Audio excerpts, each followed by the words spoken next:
तो मैं आप सभी का धन्यवादी हूँ कि आपने मुझे यहाँ पर आने का और यहाँ पर बोलने का समय दिया। और जैसा कि आप सभी जानते हैं कि मैं जो हमारे वरिष्ठ बुजुर्ग रहे हैं श्री लेखराम जी, उनके माध्यम से हम इस संस्था से जुड़े थे 1995 में, और तब से लेकर आज तक हम इस संस्था में जो अपना सहयोग दे सकते हैं जगदीश जी के माध्यम से उनके साथ आया करते थे, सीखा करते थे। और मेरा मुख्य जो विषय था वो धार्मिक था, क्योंकि हमारी एक भजन मंडली कीर्तन मंडली कसौली में होती थी।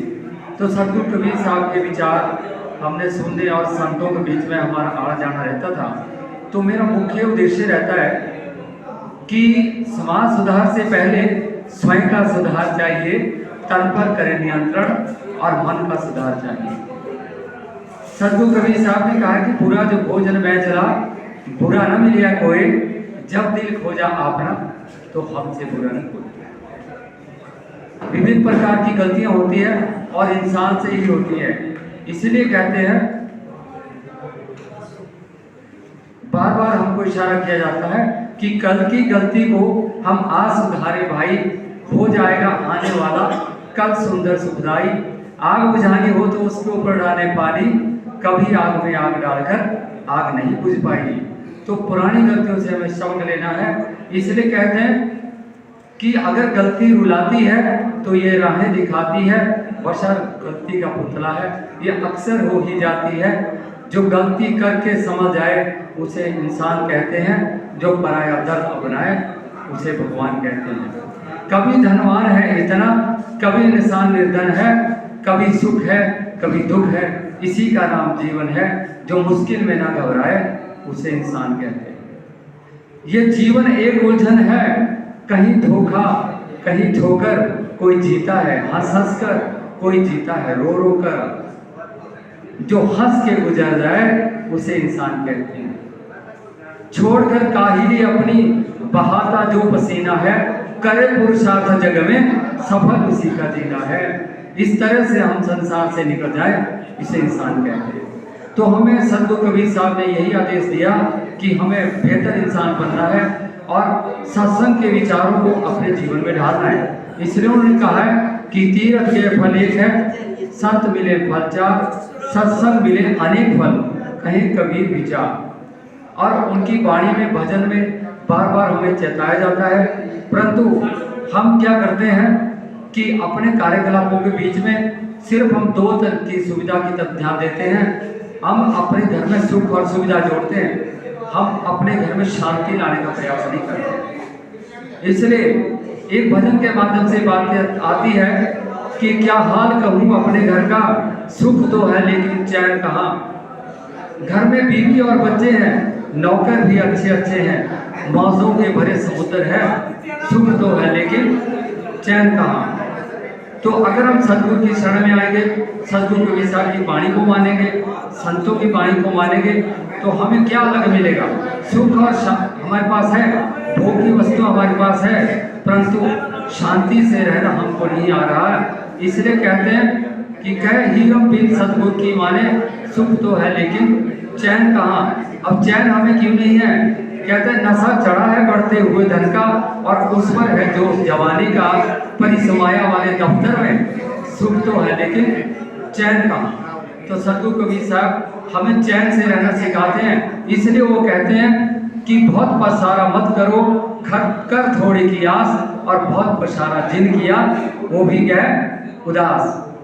आया है सो जाएगा राजा रंग फकीर, कोई सिंहासन चढ़ी चला, कोई बंधा जा जंजीर। इस संसार में हम आए हैं तो हम कुछ ऐसा कर्म कर रहे हैं कि लोग हमें याद करें हमारे गुणों के कारण। व्यक्ति को कोई याद नहीं करता, उसके गुणों को याद करता है। और माहौल को थोड़ा सा, आपने बैठक में यहाँ पर बैठे, बहुत देर से आप बैठे, आपने सुना, और आप सभी का मैं धन्यवाद करता हूँ कि आपने इतनी सहन शक्ति रखी। इससे पहले कि हमारे प्रधान जी बोले, मैं सदगुरु कबीर साहब के दो शब्दों के माध्यम से आपके माहौल को बदलूंगा, आप मेरा साथ देंगे। बोलिए सदगुरु कबीर साहब की।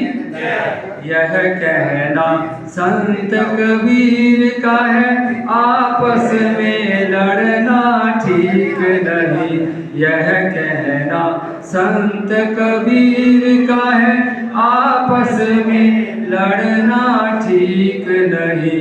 जीवन का आनंद मेल में है, फिर जिद पर अड़ना ठीक नहीं, यह कहना संत कबीर का है, आपस में लड़ना ठीक नहीं। रल मिल के रहे तो जन्नत है, लड़ते ही रहे तो दोजख है। जब जन्नत अपने हाथ में है, दोजख में पड़ना ठीक नहीं, यह कहना संत कबीर का है, आपस में लड़ना ठीक नहीं। वह लीलाधारी एक ही है, जो न्यारे न्यारे खेल रचे। मजहब तो एक आडंबर है, मजहब पर लड़ना ठीक नहीं, यह कहना संत कबीर का है, आपस में लड़ना ठीक नहीं।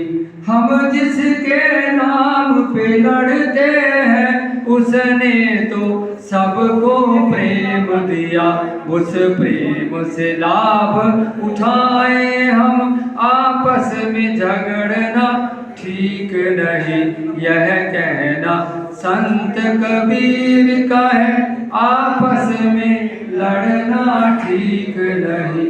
आवाज सुने अपने दिल की, आवाज सुने अपने दिल की, क्यों औरों के मसले सुनते हो।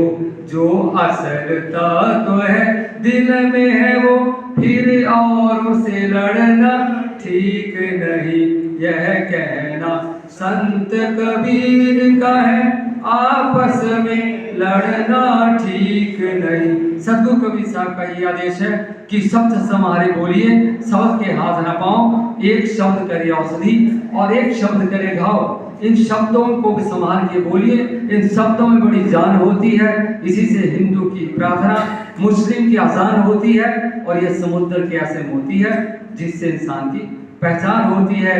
इसलिए सद्गुरु कबीर साहब ने कहा कि शब्द ही मारा गिर पड़ा, शब्द ही छोड़ा राह। जिन जिन शब्द विवेक किया उनके सर्गे काज। सद्गुरु कबीर साहब ने अपने को शब्दों में वास माना है, इसलिए उन्होंने कहा है, गगन मंडल से उतरे सद्गुरु पुरुष कबीर, जलद माही पौड़न किया, शब्द अंदर शरीर। बोलिए सद्गुरु कबीर साहब की जय।